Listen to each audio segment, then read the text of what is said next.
बेटी ये कुछ पैसे ले लो और मुझे घर का बना हुआ थोड़ा सा खाना दे दो। आंटी जी, अगर आपके पास इतने पैसे हैं तो आप बाहर से कुछ क्यों नहीं खा लेती? वो क्या है ना बेटी, मैं गांव से आई हूँ, बाहर का खाना नहीं खाती हूँ। जब भी मैं बाहर का खाना खाती हूँ ना, मेरी तबीयत खराब हो जाती है। आंटी जी, आपके पास ये लंच बॉक्स है तो सही, और अगर आपको घर का खाना खाने का इतना ही शौक है तो आप इतने से क्यों नहीं खा लेती? वो क्या है ना बेटी, इसमें घर के बने हुए ना लड्डू हैं जो मैं अपने हाथ से बनाकर लाई हूँ अपने बेटे के लिए, और मैं सुबह से उसको ढूंढ रही हूँ। ढूंढ रही हूँ मतलब? वो क्या है ना बेटी, उसका फोन आया था मेरे पास। हेलो मोनू बेटा, अरे इतने दिन बाद फोन किया बेटा। अच्छा रुक रुक, मैं तेरे पापा को बुलाती हूँ। नहीं नहीं, रहने दीजिए, उसकी कोई ज़रूरत नहीं है। मैंने बस आपको इतना बताने के लिए फ़ोन करा है कि मेरी कंपनी वाले मुझे काम के सिलसिले में कुछ सालों के लिए बाहर भेज रहे हैं। लेकिन बेटा एक बार आके अपने पापा से तो मिल लेता। माँ, मेरे पास अभी टाइम नहीं है उनसे मिलने के लिए। तो मैं तेरे पापा को लेके वहाँ आ जाती हूँ। नहीं, आप रहने दीजिए, मैं उनसे बाद में मिल लूंगा। पापा वैसे ही बीमार रहते हैं, आप क्यों जिद कर रहे हो? और वैसे भी कुछ सालों बाद तो मैं आऊंगा ही ना, उसके बाद कुछ छुट्टी लेकर मैं गाँव आप लोगों से मिलने के लिए आ जाऊंगा। बेटा तू नहीं आ सकता तो मुझे अपना पता बता दे, मैं वहाँ आ जाऊंगी। मैं तेरा पता याद कर लूंगी और बाहर जो मास्टर जी है ना, मैं उनसे लिखवा लूंगी।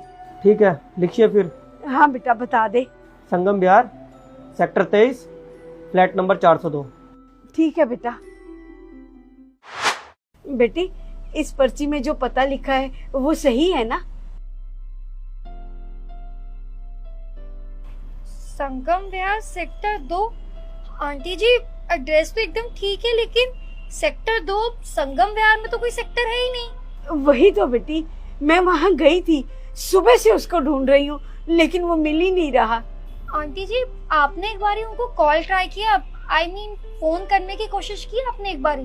वो क्या है ना बेटी, इसमें से मैंने कभी उसको फोन लगाया ही नहीं। आंटी जी, आप मुझे दिखाइए, मैं एक बारी ट्राई करती हूँ। बेटा के नाम से सेव होगा उसका नंबर। ठीक है, मैं देखती हूँ।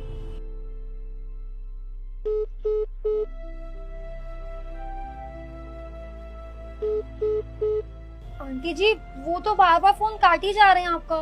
कोई बात नहीं बेटा, वो कहीं काम में व्यस्त होगा। काव्या, तुम कब से यहाँ खड़ी हो? कब से मैं तुम्हें अंदर बुला रहा हूँ। और कौन? मोनू बेटा। बेटा? आंटी जी, आप क्या बोल रही हैं? बेटी यही तो है मेरा बेटा मोनू। बेटा तू कहाँ चला गया था? मैं सुबह से तुझे ढूंढ रही हूँ। आंटी जी, ये मेरे पति हैं। बेटा तूने शादी भी कर ली और हमें बताया भी नहीं। मैंने तो जब तुझे फोन किया था